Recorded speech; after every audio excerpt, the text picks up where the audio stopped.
کہ قرآن کی اہمیت اور فضیلت کو سمجھا رہے تھے اور ہم سامعین کو اپنے موضوع سے مستفیض فرما رہے تھے۔ بے شک قرآن واحد ایسی کتاب ہے کہ قرآن مجید کو جس فرشتے نے لایا اس فرشتے کو اللہ تبارک و تعالیٰ نے فرشتوں کا سردار بنا دیا۔ قرآن جس مہینے میں نازل ہوا اس مہینے کو اللہ تبارک و تعالیٰ نے پورے مہینے کا افضل مہینہ بنا دیا۔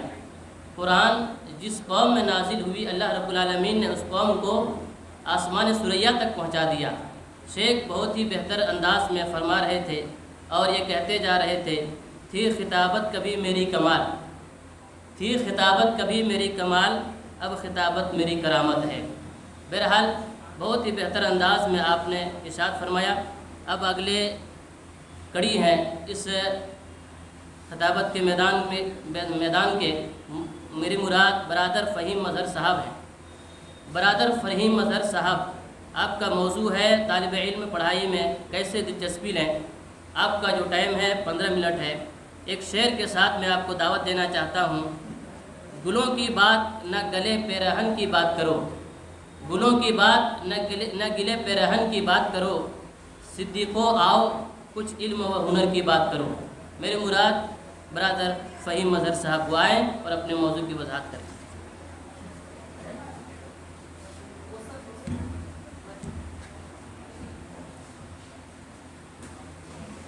بسم اللہ الحمدللہ الصلاۃ والسلام علی رسول اللہ رب اشرح لی صدری ویسر لی امری واحلل عقدۃ من لسانی یفقہوا قولی۔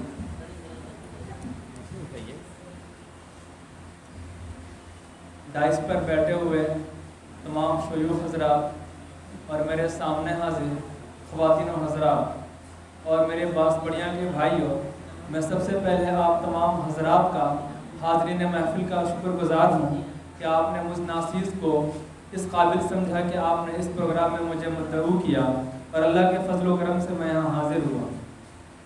آج جس موضوع کے تحت مجھے آپ کے سامنے بحث کرنی ہے وہ ہے how to concentrate on your study, اپنی پڑھائی پر فوکس کیسے کریں۔ دیکھیں، ہمارے سماج میں بہت ساری بیماریاں ہیں۔ بیماریاں جیسے آپ کسی ڈاکٹر کے پاس جب جا رہے ہوتے ہیں اور آپ کسی مرض کی شکایت کرتے ہیں تو آپ کو بہت سارے ٹیسٹ لکھتا ہے، بہت ساری باتیں ایسے کہتا ہے جس کو وہ ڈائگنوسس کرنے کے بعد آپ کے سامنے رکھتا ہے۔ تو سب سے پہلے یہ ہمارے سامنے ایک بیماری ہے کہ ہم تعلیم پر فوکس نہیں کر پا رہے ہیں، اپنے اسٹڈی پر فوکس نہیں کر پا رہے ہیں اور دھیان نہیں لگا پا رہے ہیں۔ یہ ایک بیماری ہے۔ تو میں سب سے پہلے فوکس کیسے کریں اس پر بات کرنے سے پہلے یہ کہوں کہ فوکس کو بگاڑنے والے، فوکس کو ڈسٹروائے کرنے والی چیزیں کیا ہیں۔ آئیے، ہم جس سماج میں جیتے ہیں اس میں بہت ساری بیماریاں ہیں، اور چاہے میرے سامنے اکیڈمک کے بچے بیٹھے ہوں یا کمپٹیٹیو کے بچے بیٹھے ہوں، سب کے ساتھ یہ مسئلہ ہے اور یہ مسئلہ بہت گمبھیر ہے اور بہت بڑا ہے۔ دیکھیے، سب سے پہلی بات تو یہ ہے کہ ہم جس ماحول میں رہتے ہیں، ہم جن کے ارد گرد رہتے ہیں، جن کے ساتھ رہتے ہیں، ہم دیکھیں وہ لوگ کون ہیں۔ ہمارے دوست، ہمارے احباب، ہم نے کیسے دوستوں کو منتخب کیا؟ کیا ہم ہماری پڑھائی میں، ہماری تعلیم و تربیت میں معاون ہے ہمارے لیے؟ کیا ہمارے لیے وہ ہیلپ کرتا ہے، یا پھر ایسا ہے کہ وہ ہمارے ٹائم کو رائے گا اور برباد کر دیتا ہے؟ سب سے پہلی چیز، سب سے پہلی ڈائگنوسس خود کے لیے یہ کریں۔ اور دوسری سب سے بڑی بات یہ ہے، ہمارے معاشرے میں چونکہ آج اس موبائل کا بہت زیادہ چلن ہے، اس موبائل نے ہماری مٹی پلیت کر کے رکھ دی ہے، اس موبائل نے ہماری لٹیاں ڈبو کر رکھ دی ہے، اور اس موبائل کی وجہ سے آج آپ کو بتاؤں 2021 کی ایک اسٹڈی کے مطابق، ایک ریسرچ، ایک سروے کے مطابق جو امریکہ میں ہوا، جس کے مطابق ہر شخص دن میں اپنے 24 گھنٹے میں 4 سے 5 گھنٹے موبائل کو استعمال کر رہا ہوتا ہے، اور اس موبائل پہ بھی وہ کیا کر رہا ہوتا ہے؟ OTT پلیٹ فارمز، جس کو ہم کہتے ہیں نیٹ فلکس، امازون پرائم، سونی لیو، یوٹیوب اور اس طرح کے جتنے بھی ہمارے پاس ایپس ہیں اس پہ اپنے ٹائم کو خرچ کر رہا ہوتا ہے، خواہ وہ اسٹوڈنٹ ہو، خواہ وہ والدین ہو۔ اس ریسرچ کے مطابق آپ سوچیں، آپ چونکہ طالب علم ہیں، آپ کے پاس بھی 24 گھنٹہ ہے، ہر ایک کے پاس اللہ تعالیٰ نے 24 گھنٹہ ہی دیا ہے۔ آپ سوچیں کہ اگر 4 سے 5 گھنٹہ ہم موبائل چلا رہے ہوتے ہیں تو ہم پڑھتے کب ہیں؟ ہماری پڑھائی کو ان OTT پلیٹ فارمز نے کس طرح سے برباد کر کے رکھا ہوا ہے۔ اس کے علاوہ ان موبائل میں ایک بہت بڑی سازش